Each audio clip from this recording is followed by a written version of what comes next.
To achieve a lean and toned midsection, many individuals, regardless of whether they're casual gym goers or professional bodybuilders, face the challenge of reducing stubborn fat around the lower belly.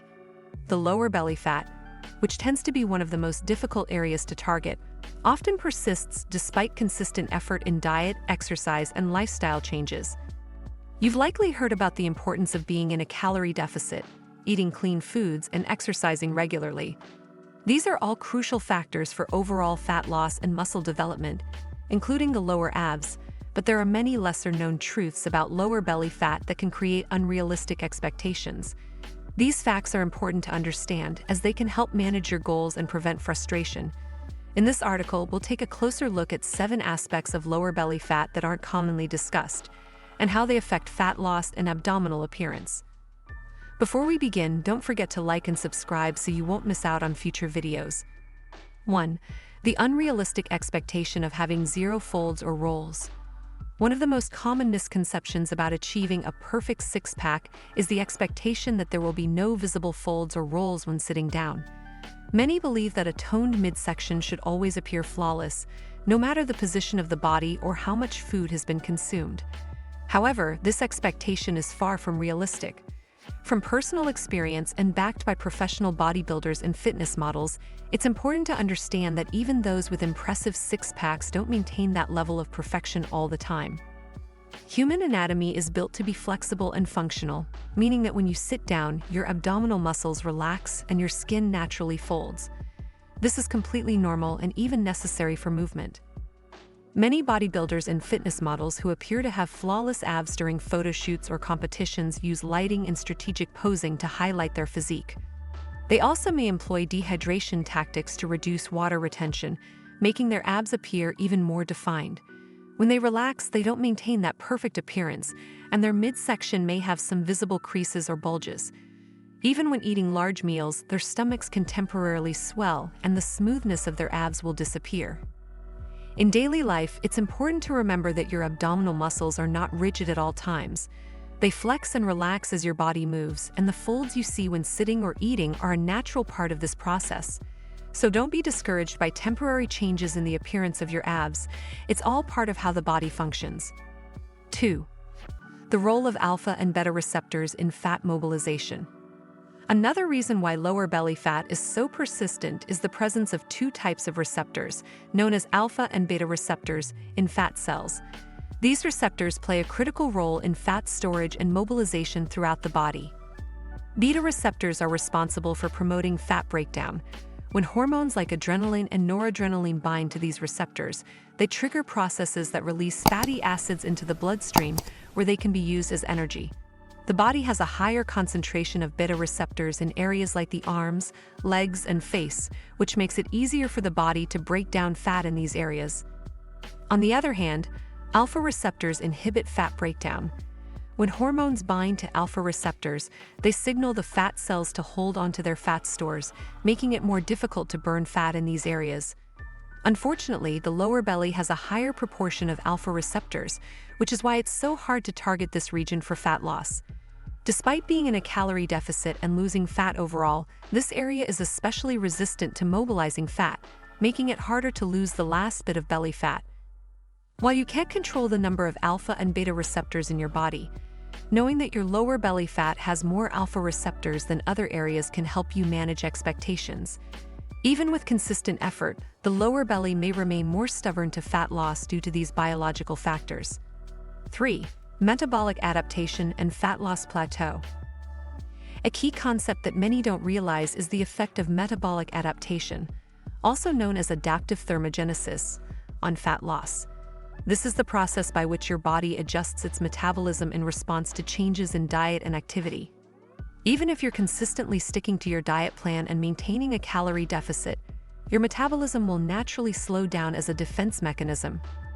This occurs because the body perceives a calorie deficit as a potential threat, interpreting it as a sign of starvation and conserving energy. When dieting over time, this slowdown in metabolism can make it more difficult to continue losing fat. This is particularly relevant when targeting lower belly fat. The lower abdomen is one of the last places your body targets for fat loss, so metabolic adaptation will likely kick in, making it harder to burn that final layer of fat. As your body adjusts to the calorie deficit, it requires fewer calories to maintain a smaller body mass. This means that the initial calorie deficit you started with may no longer be effective for continued fat loss, especially when trying to target the lower belly. To overcome plateaus, you may need to readjust your caloric intake by reducing it by 200 to 300 calories a day. In addition to adjusting your diet, incorporating more low-intensity activities like walking can help increase calorie burn and keep fat loss on track. 4. Blood flow and fat cell size in the lower belly. Blood flow plays an important role in fat loss. The more blood flow an area receives, the more effectively fat-mobilizing hormones can reach fat cells and trigger fat release. Unfortunately, the lower belly tends to have less blood flow compared to other areas of the body, making it more difficult for fat-mobilizing hormones to reach these cells. As a result, fat loss in the lower belly is less effective, even when you're in a calorie deficit. To compound the problem, fat cells in the lower belly tend to be larger and denser than fat cells in other areas. Larger fat cells are more resistant to breakdown, which means that even though you're losing fat overall, the stubborn fat in the lower belly may take longer to disappear. 5. Genetic factors, fat storage and muscle anatomy. Genetics play a significant role in how and where your body stores fat, which can make it more challenging to lose lower belly fat.